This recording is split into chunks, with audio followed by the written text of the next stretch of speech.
Tra gli organizzatori di questa seconda crociera dedicata alla canzone napoletana l'associazione culturale Megaris, qui degnamente rappresentata dal presidente, il professor Carlo Possiglione.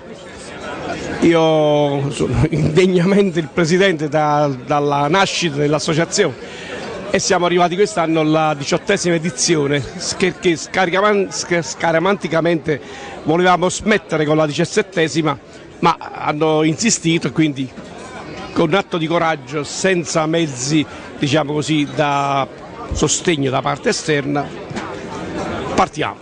Come va? 18ª edizione del premio Megaris è partito.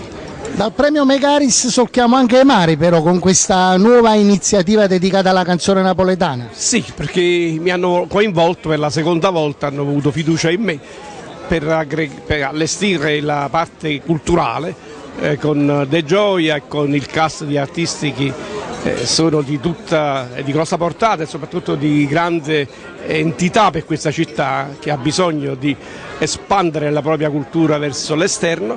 È una seconda esperienza che ho accettato con piacere perché diciamo che la canzone napoletana è un po' bistrattata negli ultimi tempi, senza voler assolutamente accusare o voler parlare male di quello che è l'attuale sistema della canzone, pseudo canzone napoletana, senza voler dire male in assoluto dei neomelodici, però quella è una situazione a parte, però non può definirsi la canzone napoletana. La canzone napoletana è di grande rispetto, abbiamo avuto dei successi negli anni passati che hanno fatto la storia e noi attualmente rivestiamo e dobbiamo rispettare questa nostra grande cultura che nessuno ci può togliere.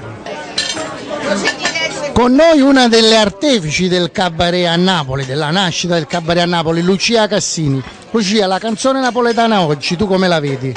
Non la vedo troppo bene, questo stiamo dicendo, perché diciamo c'è una gran confusione e secondo me hanno confuso la libertà col libertinaggio, quindi fanno quello che vogliono loro e si dovrebbero affidare a delle persone serie e giuste, imparare a cantare, imparare a fare le cose in un certo modo. Certo, ci sono gli artisti, vecchi non mi piace come parole, gli artisti di nome, gli artisti conosciuti, gli artisti che hanno fatto carriera, sono tutti bravi, eccetera, però io parlo soprattutto per i giovani che dovrebbero comunque affidarsi a maestri, imparare a cantare, imparare soprattutto la storia della canzone napoletana, perché un mio amico che si chiama Pasquale Esposito, non so se lo conosci, ha detto una cosa giusta prima in conferenza, ha detto ma se uno non ha cultura, non ha storia, ma come fai, a che cosa ti appoggi? Cioè giustamente se non sai i grandi autori, se non conosci, ma che fai, ti metti a cantare così? Quindi allora alla fine dobbiamo andare sempre verso la canzone napoletana di una volta, sentire i vecchi interpreti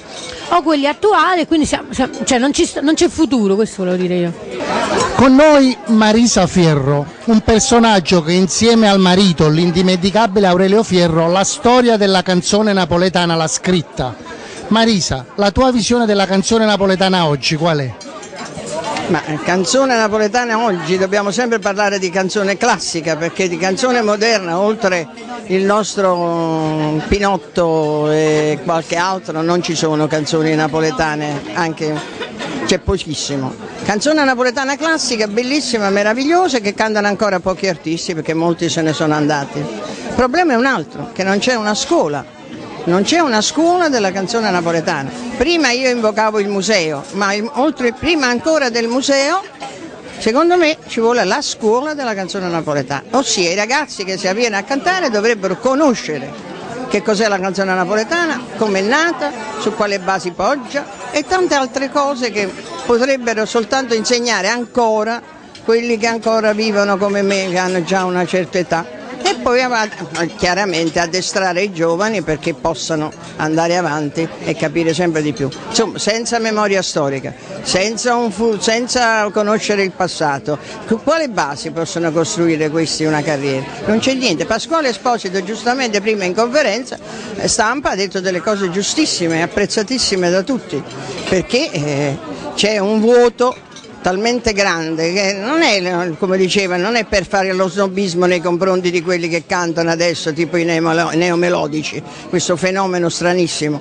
ma perché poveracci, insomma, a noi ci fanno pena perché non fanno niente. E quindi come possono esprimersi, come possono dire delle cose, che cosa possono trasmettere? Allora, se tutti ci rimbocchiamo le maniche, facciamo una bella scuola della canzone napoletana, senza aspettare le istituzioni, che tanto verranno sempre col 18 BL, come dicevano gli ingegneri. Sai, è un vecchio motore il 18 BL, che arrivava dopo un bel po' di carburazione. Che dai già lì? Una grande firma del nostro giornalismo, Pasquale Esposito. Bisogna dire innanzitutto, dove c'è cultura c'è Pasquale Esposito.